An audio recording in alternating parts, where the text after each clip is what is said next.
Hello. Hi, everyone. FizzFop here. And today I'm going to do something a little different. I'm going to go freestyle.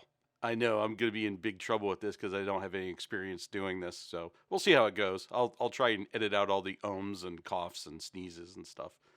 Not only that, I guess I'm a bit of a masochist or something because I'm doing a video about AI and oh boy, there was some. I made a post the other day and there was some pretty intense responses about from people. There were some very intense responses from people over this, and it's how can I say it? I'm wondering to myself if I should even make this video because one, I don't have a lot of experience doing the free expression kind of thing, not going without a script or with a bunch of notes in front of me and stuff, and trying to do stuff off the top of my head. Most of the time I read from a script and I'll reread from a script and I'll reread the reread of the script. So anyway, I'll try to do this and I'll try not to be too chaotic in my thought process. I must be a glutton for punishment or something because the other day I made this post about that I was doing a video about Johnston McCulley and I was reimagining his characters that were made in the 1920s, and I was reimagining them through the use of AI and seeing how the AI was regurgitating, like I'd put the information in and see how it would come out.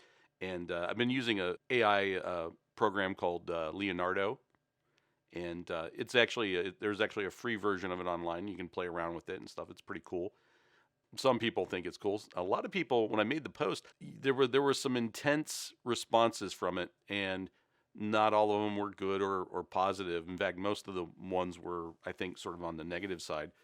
A lot of the responses were very negative about the use of AI. I got a lot of do better comments. I'm so disappointed in you was another one I got quite a bit of.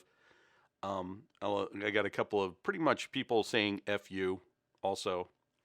And at first I was just sort of taken aback because I thought it was sort of funny. I thought people would get a laugh out of this. The AI did this Daredevil Batman mashup, even though I didn't use in the prompt Batman or Daredevil in the prompts I used for it. I did some, I'll tell you the prompts I did along the way, and I tried to avoid using names of already existing superheroes and stuff. In fact, some of the stuff is very vague, and it popped up some interesting things. So I'll tell you the prompts on these. But again, a lot of the people left very negative comments, and the reason for that is because I imagine a lot of you currently or in the past have worked for Marvel or DC or various gaming companies and things like that. A lot of the people who watch my channel have contacted me and said, I'm an artist. Can you use me? Or if you're looking for someone to illustrate for you and stuff, I get those comments. Once every couple of months, I'll get contacted by somebody. Generally, for the most part, I've just been a one-man band when it comes to doing these documentaries and stuff, and that's why I sort of went with the 3D models because it was an easy way for me to sort of illustrate things with it. It had a degree of aesthetic value, and again, my skill as an artist, I'm sort of, I'm definitely B level, C level kind of guy. When I was a teenager, I wanted to be a comic book artist, and I just never followed through with the commitment for it, and went on into other fields of interest. Anyway, I'm rambling here. I don't know if I should be doing it. But anyway, I made this post about the AI and how I was using it, and people got very concerned over it. And I can understand why. Technology is changing things, and a lot of people are feeling threatened. And I could tell from the post that there were people who were angry. There were people in a degree of panic over this, and the really sad thing about this is that this is not a new story. Technology taking away a person's job and threatening who they are, because people identify themselves, unfortunately, in our society with their jobs usually more often than they do with their family or their hobbies or whatever. I'm an accountant, I'm a lawyer, I'm a doctor, I'm, whatever. Same thing as with artists.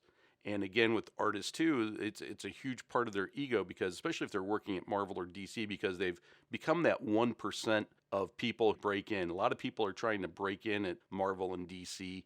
Now, thanks to AI, whether it's writing or with art or anything like that, you're under threat by the AI, because who knows, the AI can look at the best stories of all time, and in an instant, write you a script. It's understandable. Everybody who's been a creative in the past, we've always had this advantage of that our creativity could not be duplicated by machines. Well, we're in a new era. And I was thinking about this. This isn't a new story, and it crossed my mind the other day that I was hearing these stories when I was a little kid. I remember, being in a music class and we were having to sing John Henry, the Steel Driving Man. And if you're not familiar with that story, it's a story that about a guy who drives steel through a mountain to make a railroad tunnel. And then one day they bring in the steam drill, the machine, and he challenges it. And they're in a race to go through this mountain, and the machine breaks down, and John Henry's able to finish off digging the tunnel. So it was, again, man versus machine is the concept. And that story, I guess, goes back all the way to the 1870s. So this isn't a new story about technology taking away people's jobs and taking away their dignity.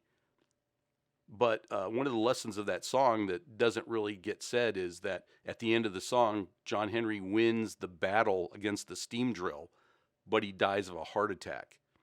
And when you think about it, the steam drill was there the very next day going back to work, and everyone's burying poor John Henry. The technology is sort of like a genie. Once it gets out of the bottle, it doesn't get back in. And I don't mean to gaslight anybody. It's not my intention to gaslight anyone or get people upset.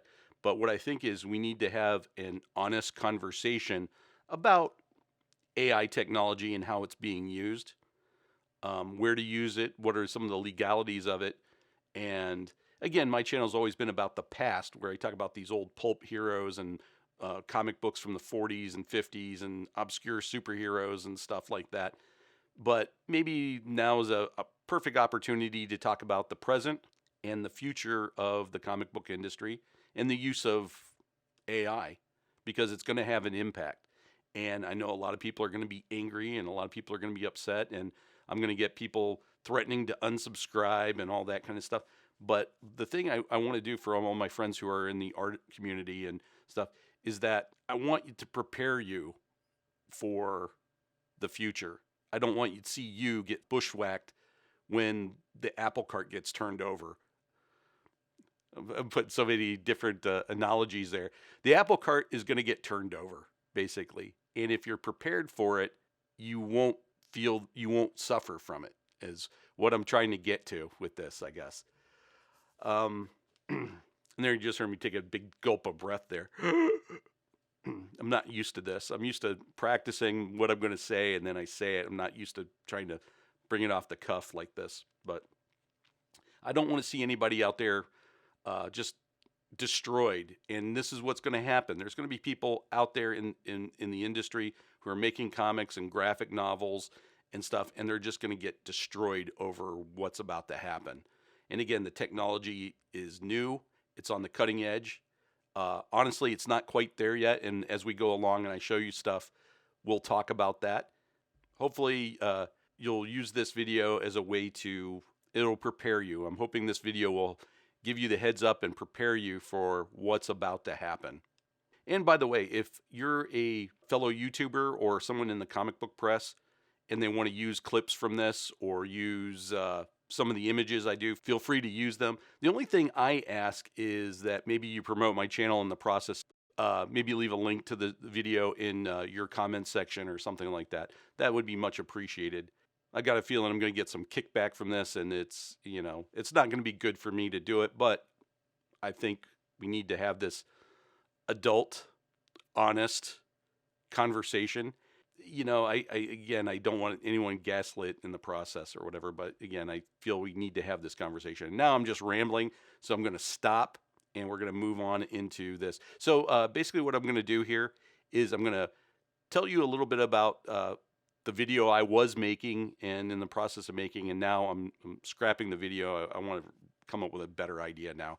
But I'll show you I'll tell you a little bit about Johnston McCulley, then I'll tell you a little bit about each hero, and then I'll show you the prompt that I used in Leonardo AI, and then I will go and show you what the image it spit out. And a couple of these too, I added a little bit of stuff through Photoshop and stuff just to give it a little bit extra oomph to it. Some things I didn't do. I obviously left them in and stuff like just to show you some of the limitations of AI. But my gut feeling is that the limitations, there's probably a group of engineers right now working on it to make the AI better. So, anyway, let's get started. But first, a quick mention about Johnston McCulley, who he was. He was the creator of Zorro, and he created Zorro way back in 1919 with a story called The Curse of Capistrano. McCulley, one thing that a lot of people don't know about McCulley, he's remembered for Zorro, but they don't know that he created a whole universe of costume Avenger type characters. Most of them are, well, in fact, all of them except for Zorro are sort of forgotten by time. One thing you should know about McCulley's writing that's I find sort of interesting is that he uses a number of story tropes. He has a whole arsenal of story tropes that he uses, and these story tropes won't appear all in one storyline, but a handful of these tropes appear in every story. And here's a list of them going up the screen right now. His characters fall in revenge, limited revenge, or Robin Hood characters. Revenge is somebody who kills the bad guy. Limited revenge is somebody who humiliates and then sees the bad guy exiled or in prison. And a Robin Hood character obviously steals from the rich and gives to the poor. Innocent man framed for a crime they didn't commit. That happens a lot in these stories. Usually, a lot of times, the hero is working in a tandem with a brother, sister, fiance, or a servant. A lot of times, like the Mark of Zorro, the character leaves a calling card of some sort. People in power abuse innocent people. That happens a lot in these stories. The lead character appears as a criminal, or pretends to be a criminal, or called a criminal by corrupt people in power. Police detective of some sort's after him. The lead character uses disguises, and a lot of times the romantic relationship is somehow related to the villain. Like a lot of times the romantic relationship will be a niece or a daughter of the villain. That happens quite a bit in these stories. Okay, now that you know the basics of Johnston McCulley, let's move on to his first character, and maybe with the topic of this video being what it is, maybe it's more appropriate to start with a villain instead of a good guy. McCulley's first serialized character goes all the way back to 1916, and the Black Star made his debut in Detective Story magazine, and he was published under the pen name John Mac Stone. The Black Star is a gentleman thief and a criminal mastermind, and after he strikes, he leaves a calling card, a Black Star sticker, and he taunts the police by sending them or the press letters boasting of his achievements and declaring upcoming crimes. In these stories, the Black Star is not the primary character. Hot on his trail is a millionaire and amateur detective Roger Verback, and he is aided by his valet Muggs. Doesn't that seem like a very appropriate name for a secondary character, a sidekick character in the 1916 era, in the Edwardian era? And right in front of you right now are examples of how Black Star was portrayed in the 1916 Detective Story magazine and how he was portrayed in the 1920s on the covers there. Anyway, this is how he's portrayed. He's sort of portrayed as being in a monk's robe with a mask. He's sort of portrayed as a criminal mastermind. As you can see in the middle there, he's portrayed as a criminal mastermind moving people on a chessboard. Anyway, so that's how he's portrayed. And real quick, here's the way I drew him.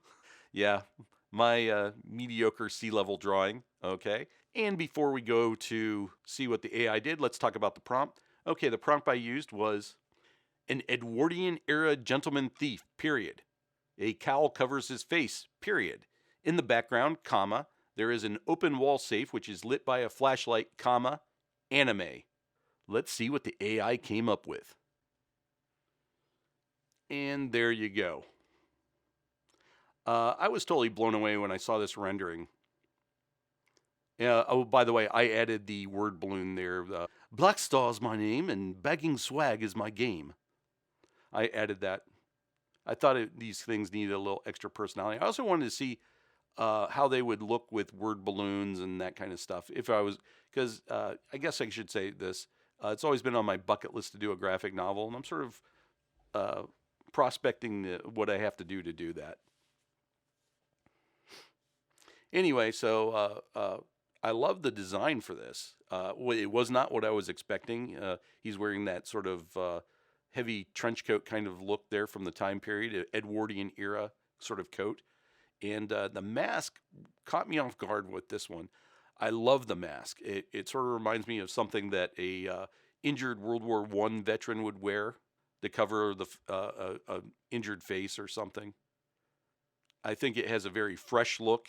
It's a very now look. And again, the anime did great with it, the anime filter. But anyway, this is what I came up with. You notice too, it doesn't really give you an open safe in the background there. And it's sort of odd the way it looks. The walls look like they're closing in on him. And if you look close too, it puts 6 fingers on his hand, not 5. That seems to be an ongoing problem with AI. Now, one of the big questions about AI is, like I mentioned, I love this design. I think it's a very fresh design. And the question becomes, okay, I put the prompt in, the AI assembled what I asked in the prompt, not completely, and it drew from all sorts of sources off the internet. The question is now, who can take credit for the design of this character? Is this me for the prompt? Is it the AI for pulling it? Or is it the original source material that the AI drew from? I don't know. Or for that matter, could the owners, the creators of the AI make the claim that it's their creation? Right now, when you look at the AI usage terms and stuff, they say you own it unless it goes to like their community board. And if you put something on their community board, then it's open for the community to take. Again, I love the design for this, and if I was going to redo Black Star, I might consider this as, more than likely, it would be very similar to this, because again, I think it's a cool design for a character.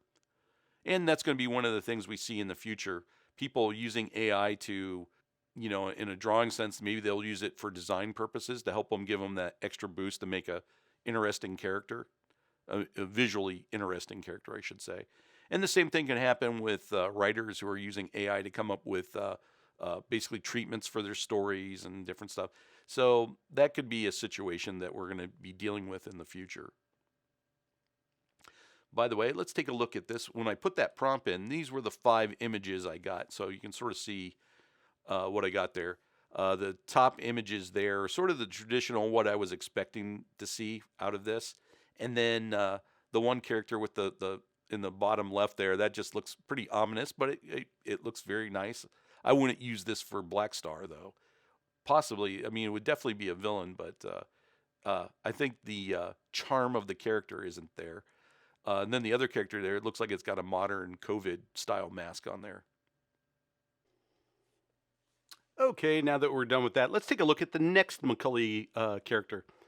A couple of years after Black Star, he created a second villain whose stories were serialized in the pulps, and this story is very different from Black Star. The Spider, who is unrelated to the later pulp hero with the same name, is a master criminal who is confined to a wheelchair. The Spider never leaves his office, which is called the Spider's Den. As the story goes, the Spider was injured through an act of betrayal, which left him in a wheelchair. The Spider carries out his criminal plans by using agents. And the Spider's stories follows one of these agents, a guy named John Warwick. Warwick is a socialite who discovers that all of his money has been stolen by his friends and crooked accountants. The Spider then forces him into servitude by threatening to expose his loss of wealth, which would have been quite a scandal back in the day. It would ostracize him from his social position. The Spider supports Warwick's lifestyle so that he can move in high-class social circles. Warwick, in return, does the Spider's bidding. Usually, the Spider sends Warwick out to thwart rival criminals and gangs. And Warwick does this with the help of his manservant, Togo. To complicate things, Warwick falls in love with the Spider's niece, Sylvia. And before 1920, 12 Spider stories saw print.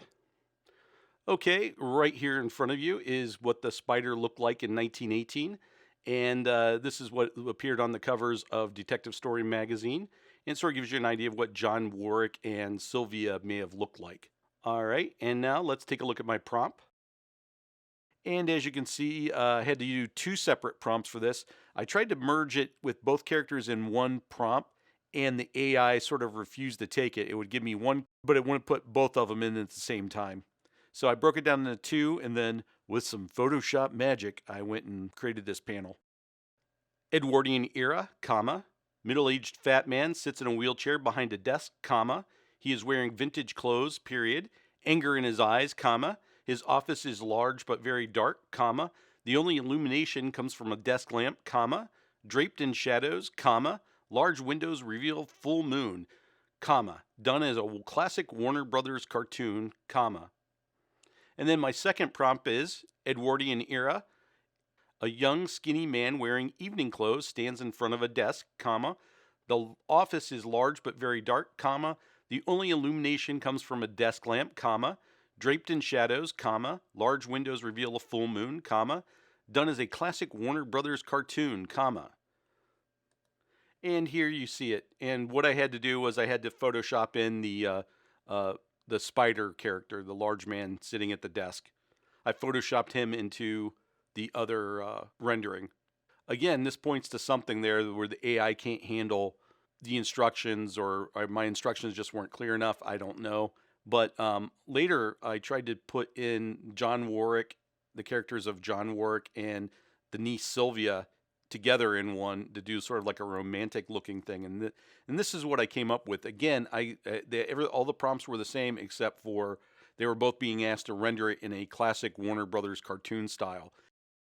These are very similar, but if you look at them very closely, you can see that the characters are slightly different, and the style, even though I use the classic Warner Brothers cartoon as my template, the style is slightly different, and for the AI to be usable, it has to be consistent. When it comes to like doing characters and stuff, I've been told that you can do like character sheets, and the AI will eventually gravitate to it, but I don't know how that works yet. I haven't learned that yet. So one of the major issues with AI is the consistency, being able to do the same characters over and over and over again. Okay, moving on. The next story came out right after Zorro hit the stands. A lot of McCulley's tropes are in this, although he changed things up a little bit. Written under the pen name Harrington Strong, Madame Madcap appeared in Detective Story magazine in September of 1919. Madame Madcap is not one woman, she's two. Twin sisters Doris and Dorcas Duncan seek revenge against the men who betrayed their father. Their father was a criminal mastermind, and his gang turned on him for the reward. They got the reward money, and he got sent to prison. Their father kept his personal life secret from his gang, and they don't know about the young ladies or what the young ladies are capable of. Taking turns as a mistress of crime named Madame Madcap, the twins pick off the gang one by one, and they are aided by an African-American butler and a quirky criminologist. The original story, as it was serialized in the pulps, was Alias Madame Madcap, but a few years later, the series was put together in a single volume titled The Masked Woman. And here you can see Madame Madcap as she appeared in 1920. And here's the prompt I did for the AI. A pair of beautiful blonde female twins. They are dressed in Edwardian-era gowns. Both wear identical masquerade masks. Their hair done up in a style of the period. Behind them is a group of gangsters, done in a lithograph style. Okay, so this was something different this time. I chose the lithograph style. Let's see what we get. And boom. Okay, when this got done, I sort of did some Photoshop with this photograph. Obviously, I did the word balloons and the wording and stuff, but I also added that Art Deco design pattern in the background there. I also added that. Okay, so looking at this here, you can sort of see this lithograph style. It did it. I did not tell it to do this, but it did it in a style that was very reminiscent of what you see in early 20th century, late 19th century books, basically. They did it in this style, and I thought it was a very cool, interesting style. It's sort of, I don't know if it'd be good for comics, but it's definitely done in that time period style. I did not ask the AI to do that.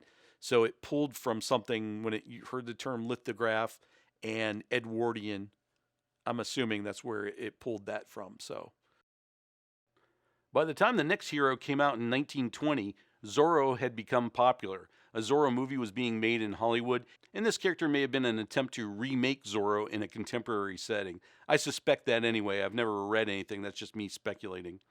But John Flatchley was a World War I fighter pilot who had earned the nickname Thunderbolt. After the war, he traveled the world looking for adventure, and he even went on a North Pole expedition. He is called home upon the death of his uncle, who has left him $200,000. Flatchley discovers that the money was made by taking advantage of widows and orphans. Flatchley doesn't want any part of this ill-gotten money and decides to go after his uncle's greedy business partners. Putting on an all-black outfit and sporting a lightning bolt logo, Flatchley seeks vengeance as Thunderbolt. As Thunderbolt, Flatchley begins causing all sorts of trouble, and Detective Martin Radner is called in to put a stop to it. Flatchley is aided by his valet Sags, and of course he falls in love with a young socialite Agnes Lorimar. Now, I can't confirm this, but I'm guessing she's related to one of the bad guys. Oddly enough, considering that this was probably an attempt to copy Zorro, only a handful of Thunderbolt stories have ever been reprinted, and as far as I know, it's possible that as many as half of Thunderbolt stories have not seen print since 1927. Okay, before going to the AI, I will show you my hand drawing of Thunderbolt. Woo! And now I'll show you my prompt for Thunderbolt. I tried something a little different on this one. Imagine, comma, a 1920s vintage superhero, comma. He wears a black hood, comma, buccaneer boots, comma, leather pilot's jacket, comma. He's riding a vintage motorcycle, comma. A smile on his face, comma. A vintage car driven by gangsters is chasing him. All right, so that's the prompt. And let's take a look at what we got. I actually used a photorealistic model for this one, so boom. This is Thunderbolt, as you can see, and I did this photorealistic look with it. With the AI, it would not give me a logo. I tried a number of prompts with logos, asking for a logo, a lightning bolt logo. And again, it had all sorts of issues with it. It wouldn't put it on the motorcycle. It wouldn't put it on his forehead. So that was something I had to Photoshop in there, was the logo. If you also look on the AI's limitations there, you can see that saddlebag sticking out in an unnatural way. That's sort of bizarre, the way it's sort of hanging there and stuff. And the other thing is there's the writing on the awning in the background where you see the NHXS. That's sort of bizarre. I sort of noticed that a lot of times with Leonardo, it has issues with using fonts and using text. One of the things, too, I'm not 100% sure about that leg, the way the leg looks right there. And also, there's no gangsters chasing him in the background, although, well, no, not really. You don't really see it. You see a bit of a car, it looks like, in the background or something there, but you don't really see him being chased. But overall, again, going back to it, I like the design. I would buy this as a 1920s superhero, like a character sort of being like an update to Zorro. I sort of think this is a cool looking character. Now, I got a question for all my artistic friends out there. And let's say I wanted to do a graphic novel for Thunderbolt. What would it cost to produce a comic book page at this level? If you were drawing it, coloring it, inking it, all that stuff, could you do it for $100 a page? And if you think about it, and let's put it in terms of the graphic novel, let's say you're doing a 25-page graphic novel. So $100 a page would make your art cost $2,500. Pretty simple. My gut feeling is you're not going to be able to produce that level for $100 a page. Again, I understand it's photorealistic, but let's say you're laying down paints and that kind of stuff. And my gut feeling is that it would take you a long time to produce a page at this quality level. I guess the other part of it too is how much would it cost? Would $500 make it worth your while to produce at this level? Because a $500 a page comic book would run roughly about, it would run $12,500. That's what it would cost you for just the art then, not publishing or anything. So you can see you've raised the cost of producing a 25-page graphic novel quite a bit with this. What I'm trying to get at is sooner or later, Marvel and DC are going to go this route just for the simple economics of it. And this is the character that caused me all the trouble with my post, the Demon. And he made his debut in Detective Story magazine in November of 1920. McCulley published this story under the pen name Harrington Strong. The Demon is a mysterious vigilante who beats criminals senseless while lecturing them about going on the straight and narrow. Much of this story is about a career criminal trying to go straight for the benefit of his daughter, but old acquaintances re-enter his life and try to get him to go back on his criminal ways. That is, until the Demon steps in to stop them. Throughout the book, no one knows who the Demon is, but in the very end, he reveals his secret identity. And here you see him and how he was portrayed in the 1920s there with a simple devil mask. All right, let's take a look at the prompt. Ow! I just poked my eye with the microphone. Ow! That hurt. Ow! Ow! Ow! Okay, so this is the reason why a lot of people, particularly artists, have a big issue with AI art. And it's going to do with my prompt. So I'll tell my prompt and then see if you can pick out where the issue is or what their issue is. So here we go. A vintage 1920s action hero in a red and yellow devil outfit, comma, his cowl covers his entire face, comma, a pitchfork logo is on his chest, comma, in the background stands a decrepit, creepy mansion that is lit with moonlight, comma, a full moon peeks out from behind the midnight clouds, comma, in the style of a Frank Frazetta painting. Okay, hopefully that last part jumped out at you. In a style of a Frank Frazetta painting. A lot of people seem to think that AI art is art theft, not just with just that it pulls off the internet, but the fact that you can do it in the style of an artist, like I just did. So let's go ahead and take a full look at this image that I created. It has a lot of the characteristics of a Frank Frazetta painting. And if you notice too, it screwed up the cape on the right-hand side there. I decided to take this one step further. I decided to name a number of artists and just changed out that last line there in the prompt and see what we get. And here we go. And here we go. And here's another one. All right, and we'll take a look at these as we go along. I'll play them through and we'll take a look at them. Yeah, here's the Steve Ditko one. It looks somewhat like a Steve Ditko drawing. Steve Ditko wouldn't draw somebody that muscular or that bulked up, I don't think. But other than that, it's a nice, okay drawing. The Jack Kirby drawing here, I'd buy the face as a Jack Kirby face. I'm not quite sure about the abs, though. The abs look sort of odd. I'd have to see that in some of his drawings. I've never noticed that before. But the arms do look like a Jack Kirby drawing to me. And here's Rich Buckler. I tell you, Rich Buckler is one of my favorite artists of all time. And that really does look like one of his drawings. He would draw a torso like that, and the way he's drawn the perspective on the arm and stuff and the face is a dead ringer for one of his drawings. The Neil Adams, I think I've seen that pose before coming from on some of his stuff. The mouth and the chin in particular jump out at me as being drawn by him. Next one. This one, Mike Rowe, is one of my favorite artists of the 1970s. The first 35 issues of The Warlord are probably some of the best drawn, especially when you get into the 20s. 20s to, like, say, 21 to 35. Those are some of the best drawn books of the 1970s, I think. And the two-page spread was always, like, the best part of it, too. That looks like a Mike Grell pose and body right there, like you would see him if you drew it. Not so sure about the face, but definitely the pose and the muscles there. And again, I don't know where the sometimes the AI adds stuff like it started turning in it, and like instead of a decrepit mansion, it turns into a church. I don't know where that came from. And then the thing with the holding the stick or the spear, I don't know where that came from either. And a bunch of these have it. All right, here's Wally Wood. And yeah, the face is definitely a Wally Wood looking face. If you told me that was Wally Wood, I would believe you. Frank Miller.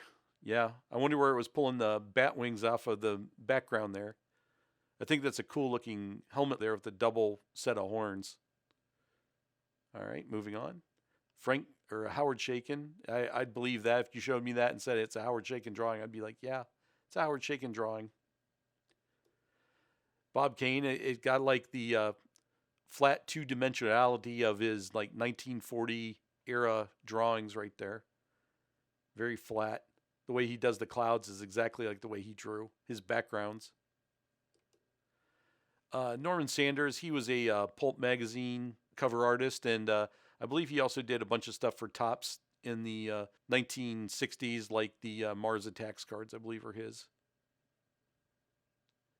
Yeah, I love the look of this character right here. Not so much the logo on the chest, but I definitely like the cowl, the way the cowl looks, and the overall aesthetic of this. Here's Boris. And it's interesting because you can see the paint marks, the brush marks in the background. I think that's pretty amazing. Here's Michelangelo. Yeah, the interesting thing with that is the way the cloth drapes on the body there. That borderline's on amazing for me. If you look close though, on the your right, his left hand, it put too many fingers on there. Looks like it's got 6 fingers. You see 5 fingers sticking out, and there'd be a thumb behind it.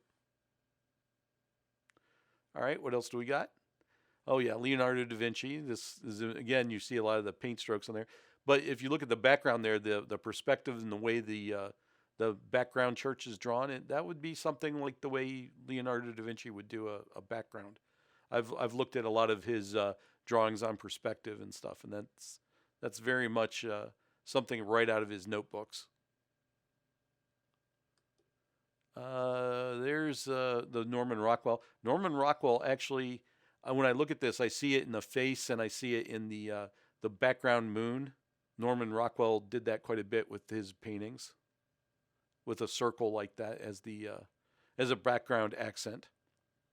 Next one, Rembrandt. We got the shadiness of that. Also did an amazing job with the texture of the material of the costume there. The face looks like it needs to be cleaned up. And again, it added the spear. I don't know where the spear came from. And finally, we got the Vincent van Gogh here. And again, you can see the paint strokes in the background and all that stuff. It's pretty amazing if the AI did it in Van Gogh's style there. So right there, you see one of the biggest single issue dealing with AI is that it can mimic any artist. And who's to say you don't do an entire comic book or an entire graphic novel done in the style of Vincent van Gogh? This is definitely one of these issues we're going to have to deal with in the future. Now, is there an answer? Is there a right and wrong answer with this? I don't know. I can't tell you. I'll click through some other stuff I did for this video and stuff. I made some other images that I didn't use, and we'll take a quick look at them. I won't even comment on them as we go through them and stuff, but yeah, who knows where the future of this is going? Who knows what the situation is going to be for artists? Right now, I watch on YouTube, I watch a lot of true crime stuff, and I watch a lot of stuff on the golden age of Hollywood, and I watch conspiracy videos, and I watch stuff like that. And I think about half of the new YouTube videos coming out are using AI images, and they're using AI voices. And the AI voices are pretty obvious when you listen to them, because they usually, the people who are making these videos just cut and paste their dialogue in there, their narration, and they're not really doing any adjustments to the voices. You can tell it's me talking because you can hear my breath, you can hear my voice speed up, slow down, the cadence changes, the pitch changes. I'll go up and I'll go down and back and forth and speak like that. That's the way normal humans speak. But with the AI voices, you can always tell because they talk at the same rate and there's no change ever. And the person keeps going on at the same cadence. That's one of the things that's going on right now. And you're just seeing more and more and more AI intrusion into our daily lives. And my gut feeling says it's not going to stop anytime soon. And also when it comes to like the AI people making these image generators, there's a lot of money to be made on the first one that can establish consistency with characters, establish consistency with design, when they all can look the same, when you can like lock down a character and lock down a style, and everything is going to be consistent all the way through. The other big thing that AI has to do before it can really take off, it has to have almost like, you have to be able to give it almost like screenplay, film director style commands, 2-shot, 3-shot, zoom in, close up, whatever, those kind of things. You almost have to be able to do those kind of things. And again, the AI also has to be able to handle your prompts where, like I said, I need a person being chased by a bad guy. It has to show both of them. It can't just give you one or the other. So again, the reason why I'm doing this video is so that you have the heads up to know what's coming down the pike. And also put it in this perspective. Once upon a time, every town had a blacksmith. The blacksmith was in the center of town. Towns got formed around blacksmiths. And then one day, no one needed a blacksmith. The same thing's going to happen to a lot of people because of AI. In the past, it never happened to the creative people. It didn't happen to people who were writers and artists and things like that, and we always thought that we were untouchable. But now that thought's starting to be proven wrong. It's a different. I don't want to say it's a brave new world. It's for us. It's definitely going to be brave. I just don't know how it's going to work itself out, or what's the situation going to be. On the plus side, I definitely think that there's going to be some, 14-year-old kid somewhere in some flyover state like Iowa who has no friends, and they're going to make something that just blows everybody away. Well, I think I bored you enough for today. Thank you for sticking around and watching the whole video. This is a topic that's going to continue to develop, and I'm sure there's going to be more videos, not just by me, but other people in the future. This will become a hot topic at some point. Thanks for watching. Please leave a comment or leave multiple comments. It helps with the algorithm and stuff. Please hit the like button. And also check out my Teespring store. The link is in the description box. Got some great Golden Age comic book cover t-shirts and stuff like that there. And I think that's about it for me. So until next time, stay super. Bye.